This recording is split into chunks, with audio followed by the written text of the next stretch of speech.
All right, Jets football is back. I want to take a look at my top 5 takeaways from the Jets-Packers game. Jets, Jets, Jets! You know, the last 2 years have been absolute heartbreak, so I'm going into this season with very low expectations, and to go into the first preseason game and the Jets coming out 30-10 on top of the Packers, and the way it went down, I'm feeling pretty good. I was on Team Entertain Me for this entire season. I wasn't really going to care about records, but I'm feeling like we're going to a Super Bowl after the first preseason game. So I'm really looking forward to this. I want to give you guys my top 5 takeaways. But before I do, I just want to say, guys, if you haven't done so already, we got our tickets for a Jets-Steelers Week 1 matchup. We're going on the field. We got Tailgate with Tailgate Joe, and we're all going together. Myself, O'Leary, and Green Bean. If you can't catch that, we're going to be at the 𝐍𝐍𝑠 Music Festival the day before. So much stuff going on in Jetland, and I really like it. But without further ado, let's hop into my top 5 takeaways from today's game. And the first one is the offense. That was a big thing for a lot of Jet fans. Obviously, you got a new quarterback, Justin Fields, under center. You got a new offensive coordinator in 𝐀𝐟𝐟𝐢𝐥𝐢𝐚. And how is this team going to look? We had Nathaniel Hackett the last 2 years, and it's been, brutal. But this was a very, very nice split. Last year, I believe the Jets were 60% of the time throwing the ball, 40% of the time running the ball. That basically flip-flopped. We had 40 rushing plays called. That includes quarterback rushes, so maybe slightly less than that. And then 20 pass plays called. So basically flip the script on the offensive schemes from the last 2 years.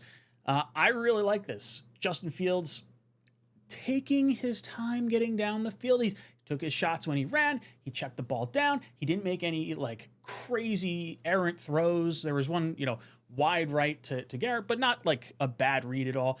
I will say this, he's probably got a little bit of processing that he needs to do, because there were a few times that he had bigger plays available to him, but he took the check down instead. So I like to see him kind of work through that. But overall, I really like what we got out of Justin Fields. 3 for 4. 42 yards and 14 yards on the ground. The touchdown. He just steps up in the pocket. It's everything I wanted from a mobile quarterback after watching Aaron Rodgers stand like a statue all of last year. So overall, really liked it. No turnovers from the offense. Across the night, we had 403 yards. Now, of course, preseason, so all the extra yards that comes into it, I don't care. It's 400 yards. I don't get that a lot from our Jets. I'm happy with it. And time of possession, over 38 minutes. Time of possession. That's how you're going to win football games. Ball control, clean football from a turnover perspective, and then just chip away, beat down the opposing team's defense, and own the game. And that's what I felt like we had tonight. Almost 39 minutes, 38 minutes and 41 seconds. It's a lot in a 60-minute game. My second takeaway. Oh man, penalties are still not gone yet. Really annoying. We had 10 penalties for, 91 yards. Most of these happened on the defensive side of the ball. Now, the Jets were the most penalized team over the last 2 years, so I really, really would like to see this cleaned up a lot more than what we've seen. But from the looks of it, AG on the sideline, very different than Robert Saleh, holding players accountable. McCrary Ball got an earful going over to the sideline. So I do like that Aaron Glenn seemingly is going to at least try to rein this back in. Now, it should be noted that I'm pretty sure Glenn's defense was the second most penalized defense, but they had a lot of injuries, so maybe I don't know. We're going to figure this out. No more penalties. Cut back on that. Didn't like that. Third takeaway. Oh, man, the offensive line. So we had Joe Tippmann playing left guard in place of John Simpson, who's dealing with a back right now. So Myers, Justin Fields' former center at Ohio State, was the center for tonight's game. And we got to see Armand Membou, Jets' #1 overall pick from this past year. Stonewall Kenny Clark, 3-time Pro Bowler, defensive tackle for the Packers. Absolutely stonewalled. No pressures given up for the rookie. Really, really liked that. It felt like there was running plays where Braylon Allen runs for 10 yards before he's even touched in one of these plays. It felt like Fields had enough time to kind of maneuver around the pocket. When he did feel some pressure, he was able to slide around and everything. The offensive line looks like it's going to be a strength. We thought that it should be a strength, and this is without even our full starting lineup. So what happens with John Simpson? What does it look like when he comes back and Tippmann slides back over to center? Or is this potentially an offensive line that you might start seeing more consistently? I really don't care where Tippmann plays. I know a lot of people really want him at center because that's what we drafted him to play. The dude's really good at guard.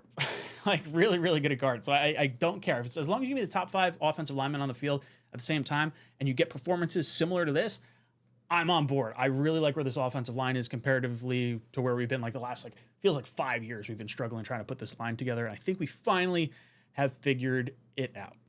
So I like the offensive line.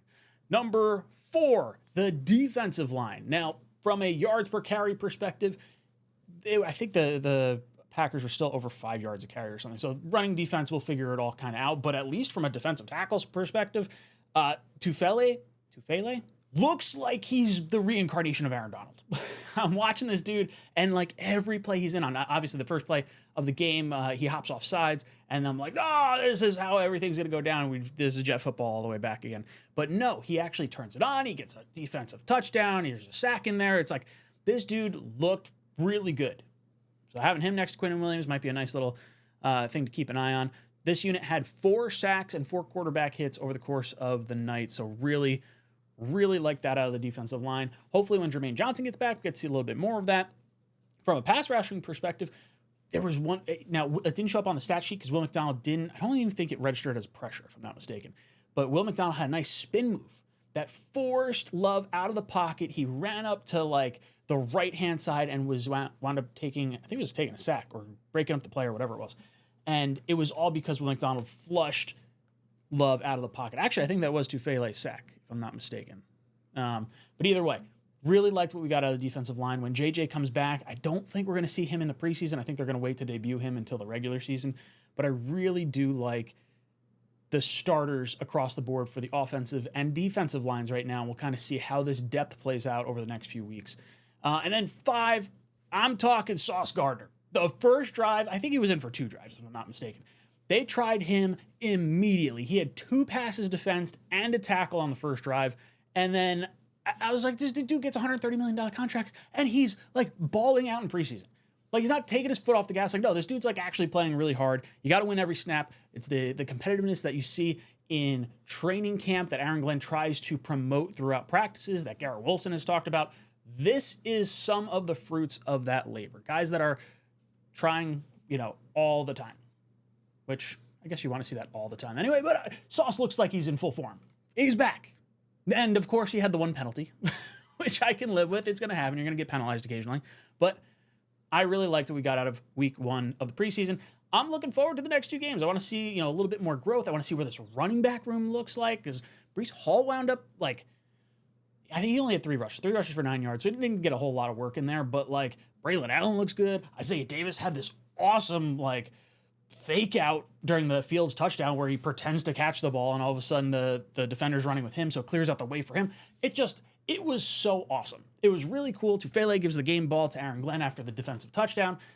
This team feels like a more fun team to root for than the one we've had the last 2 years, even though the hype was so much different the last 2 years.